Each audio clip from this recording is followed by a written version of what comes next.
Hey love, so in this video I'm going to share with you guys some of my all-time favorite drugstore foundations and powders. I do have about 2 or 3 more high-end products in here, but all in all it is mainly drugstore products, so I hope you guys can find this video helpful and let's get started. Okay, so to start off, my all-time favorite drugstore foundation. I'm sure you guys heard this in my June favorites. I just raved on about it. I absolutely love this product, and it is my Revlon colorstay foundation. And oh my gosh, I can't say enough good things about this product.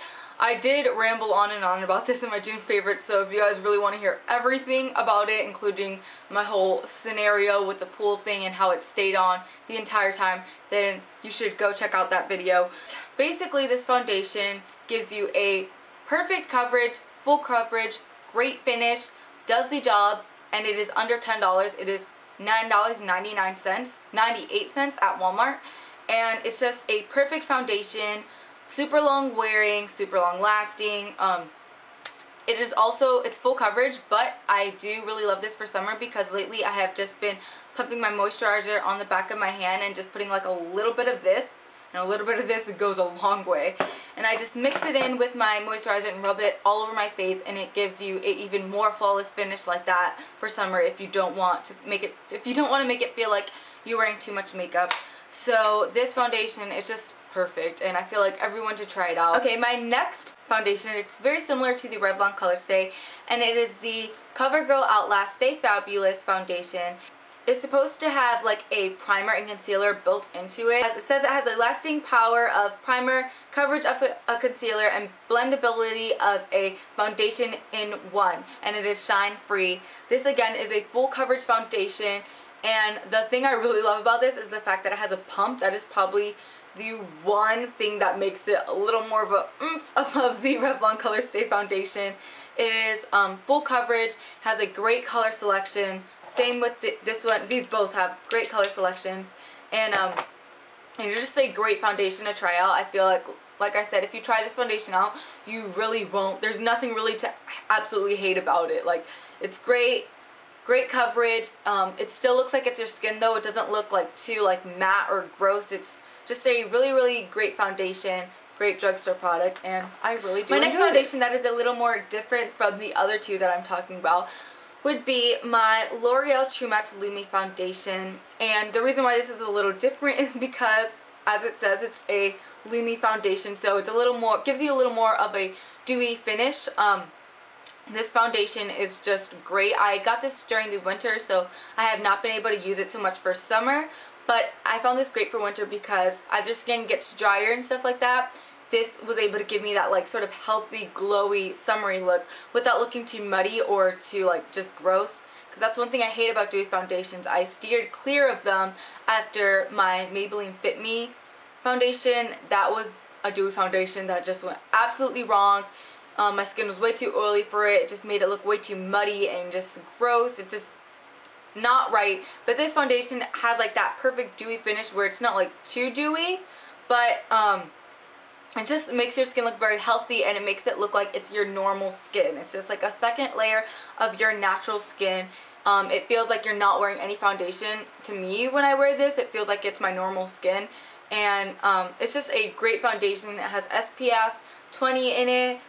This is another foundation that like you can't really go wrong with. If you're looking for more of that dewier, not so much dewy, but just healthy, glowy finish, this is another drugstore foundation that is, I find, has a similar finish to that L'Oreal Lumi one, is this Neutrogena Healthy Skin foundation. And this one, again, it has more, it's not super dewy, but it definitely gives you that nice healthy skin finish. It feels like you're not necessarily wearing makeup, like it feels very much like your skin. This is a great foundation, super lovely finish. It's medium, it's about medium coverage, but I definitely feel like you can build this up, and I feel like this is a great drugstore foundation because it's not harmful to your skin, and it does have SPF, and it's just a really good foundation to try out. I love Neutrogena products because I know that they won't hurt my skin like that. It won't break me out, and that it's just really good. They make really good foundations, so that's why I like this one. My next drugstore foundation was my lifesaver last summer. So basically what had happened was I used the Maybelline Fit Me foundation for a while, and then I really noticed that that was actually breaking me out horribly. So I was left with all these like pimples and acne. It was horrible.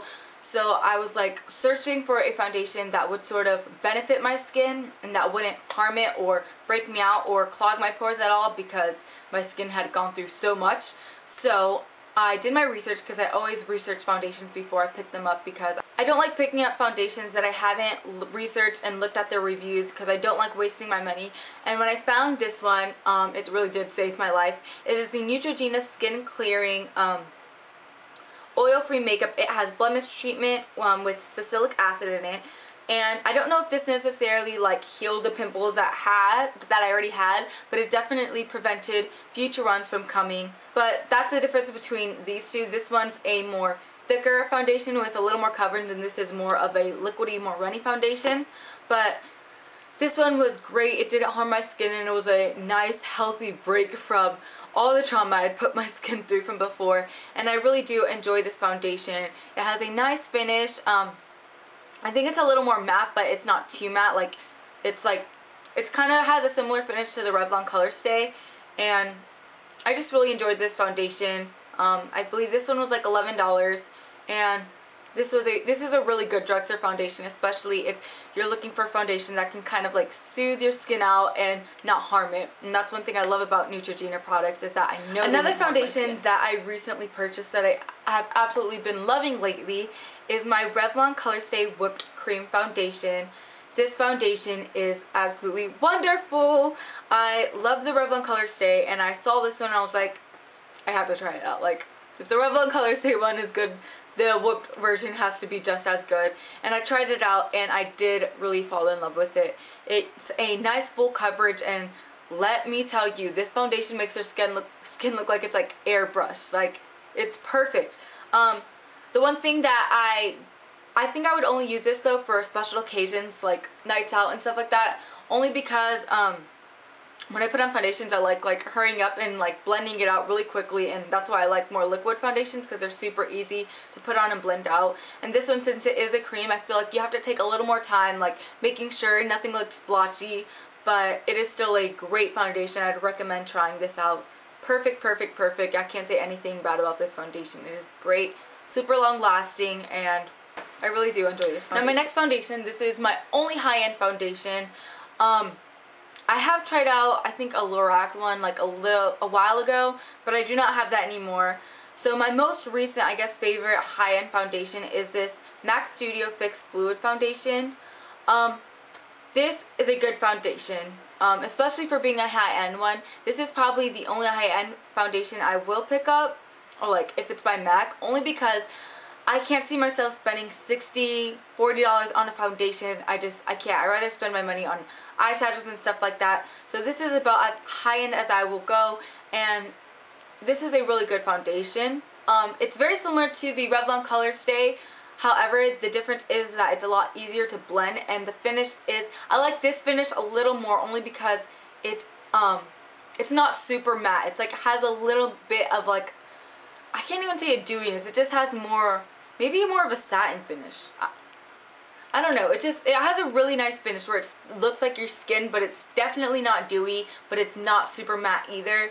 And I really, really do love this foundation. It is a great foundation, and if you're looking for a nice high-end foundation, this is one to get. I feel like you won't be disappointed. So now that I've gone through all my favorite foundations, I'm going to just jump right into powders. So my first powder that I'm going to talk about, or that I have already talked about plenty in my videos, is this Rimmel Stay Matte Powder. As you can see, I've used this a ton. I love this powder for so many things. I love it for setting my under eyes. I can set my whole face with it. I highlight under my brow bone with it. It's a great, great, great foundation. It's intransparent, and it's just a really good, nice matte powder. Super cheap. I feel like if you try it out, there's no way you won't like it, because you barely spent anything on it and you're getting a great powder, and I really do love this powder. My next favorite drugstore powder, this is a loose powder. It's not a pressed powder like the Rimmel Stay Matte one, but this is the Maybelline Mineral Powder Finishing Veil, and it is a translucent powder. This powder has a more pinkier undertone, which I kind of like for under my eyes, but the reason why I usually go towards my Rimmel Stay Matte powder is because it has more of a yellow undertone, which is what I've recently been liking a little bit more under my eyes. And this powder is perfect. Like, this is a perfect loose powder. It's great just for dusting on your face if you don't want to make it feel like you have too much makeup caked on, because that's one thing with pressed powders is that they do feel a little heavier at times. But this is a great powder. It literally makes... Hello, you're trying to kill me. Okay, so anyways, this powder is great. It makes your skin look absolutely airbrushed. It's super pretty. I really do. This is a perfect drugstore. Okay, my next drugstore powder is this Sonia kashuk powder. This isn't just a powder. This is actually a concealer quad with the powder. And as you can see, I used up all my concealers. But this powder I really, really like. The finish is really nice, and it was great for powdering under my eyes. I just really, really did enjoy this powder. And the thing I like about this is that it comes with the concealers and the powders, and this is, I believe, $11. So I guess it is kind of a steal because you're getting 3 different concealers and a powder with it. Yeah, I really do like this powder. It's kind of similar to the Rimmel Stay Matte powder, just a little more less thick, and I really, really do enjoy this powder. I wish they sold it on its own because that would just make it perfect. But yeah, this is one of my favorite drugstore powders. Oh yeah, this is the Sonia kashuk concealer palette. Okay, so you guys have no idea how many takes I have done for this last segment because my camera just keeps dying out and the memory card keeps filling up. But basically where I left off was with this Sonia kashuk loose powder, and this is a really nice light powder. It gives you a nice flawless airbrush sort of finish. This is very similar to the Maybelline one that I talked about. The only difference is that it doesn't have a pink undertone like the Maybelline one. It's just a very white, true translucent, no colored powder. I really do enjoy this powder. The only thing I didn't like is that it is a little more expensive for being a drugstore. It was $11, and yeah, I feel like it does the same job as the Maybelline one, just it's more expensive. Like the Maybelline one was about like $3 or $4, and this one is $11. So that's one thing I'm not too fond of, but it is still a great powder, and it's fairly cheap if you want to compare it to more high-end ones, and it does the job very nicely, and I do enjoy this powder. My next favorite powder is sort of in between a powder and foundation, and it's also in between a drugstore, I guess, and high-end. And this is the Mary Kay Mineral Powder Foundation, and this is in Ivory. I got it in a really light shade because I like using it to set my under eye concealer. I'll also take a light amount of this and sort of set the rest of my foundation with it. I just can't apply too much because then it'll be way too light for my skin. Again, like I said, you can use this as a foundation, and it just adds a little more of a coverage than, I guess, a translucent powder, but it's not like super thick and doesn't cake on. I also like getting this powder in a darker shade, and I use that to contour because these powders blend out perfectly, and this is just a really nice powder. The last powder I'm going to talk about is my only high-end powder, and this is my MAC Mineralized Skin Finish in Dark. I use this powder for many things. I will sometimes just grab a little bit of this to set like the outer perimeter of my foundation. I don't really like setting under my eyes with this because it is too dark, and it is kind of too dark for my skin, but if I get a very light amount, I'm able to set my foundation with it. I also like using this powder when my foundation is too light and I need it to sort of like even out my skin tone and match it, so I'll just set it with this, and it sort of balances out the light foundation so that it comes back to my skin color. I also love this foundation for bronzing and doing a slight light contour if I don't want too much of a defined contour. This powder is great for that, and I just really enjoy this powder. I don't think anything really sets it like way higher up than any drugstore powder. Like, to me, it's just as good. It's, if not the same as like L'Oreal True Match powders and stuff like that, like any regular foundation, more pressed powders, but it's still a really good powder, and I really enjoy this, and it comes with a lot for its packaging. That's one thing I could say is really good about this, is because I've had this for a while and I haven't even hit pan. So I guess that's why it's a little more expensive, because it comes with a lot of product, and I really do enjoy this powder, and yes, I can definitely consider this one of my favorite powders. So that sums everything up for this video and all of my favorite foundations and powders. I hope you guys enjoyed this video, and I hope you guys found it helpful. If you guys are interested in seeing any of my other favorites, like favorite brushes or favorite concealers and stuff like that, then just let me know, and I will try putting that together because I love sharing my opinion with other people Also, if you guys have any suggestions for any other types of videos you guys would like to see, or any other looks or videos or tutorials that you guys are interested in seeing, please let me know, because I've been kind of on a stump lately of what kind of videos to film, and I just can never like decide like what kind of video I want to film and what look to do. I don't know, I've been kind of on a stump, so I really need you guys' help. So if you guys have any suggestions of anything else that you guys would like to see, please let me know in the comments down below. Also, if you enjoyed this video, don't forget to give it a thumbs up. And yeah, I love you all, and I will see you guys soon. I hope you guys all have a wonderful day, and yeah, bye.